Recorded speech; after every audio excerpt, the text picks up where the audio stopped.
পরিবর্তন হওয়ার দরকার আছে না নাই?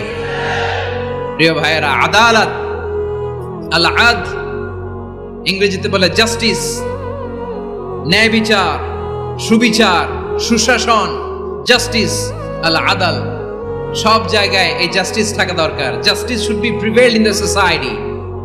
The mission of all prophet was to uphold the justice. সব নবীর মিশন ছিল এই জাস্টিসকে, আদালকে, সুশাসন আর সুবিচারকে নিশ্চিত করা। পড়েন সুবহানাল্লাহ।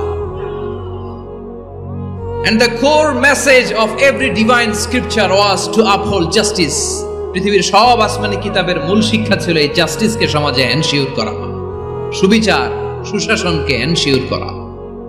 তাহলে প্রিয় ভাইরা, আমরা বুঝতে পারলাম আল আদ শব্দের মানে হচ্ছে ইনসাফ বা সুবিচার বা ন্যায় বিচার। এটা হচ্ছে একটা general meaning, very general meaning. আপনি যদি ইন ডেপথ বুঝতে চান, আরো ভেতরে যান, তাহলে আদাল মানে হচ্ছে সমন্বয়, আদাল মানে হচ্ছে ভারসাম্য, ব্যালেন্স। আদাল মানে হচ্ছে মধ্যম পন্থা। সুবহানাল্লাহ পড়েন। কারণ সব সময় সমান সমান হইলেই সুবিচার হয় না।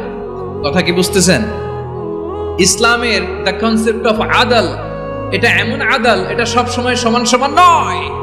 যখন সমান সমান দেয়া দরকার, ইসলাম সমান সমান দেয়। যখন ব্যালেন্স করা দরকার, চেক এন্ড ব্যালেন্স, সমন্বয়, ভারসাম্য করা দরকার, তখন ইসলাম ভারসাম্য করে দেয়। এটার নাম আদাল। সুবহানাল্লাহ।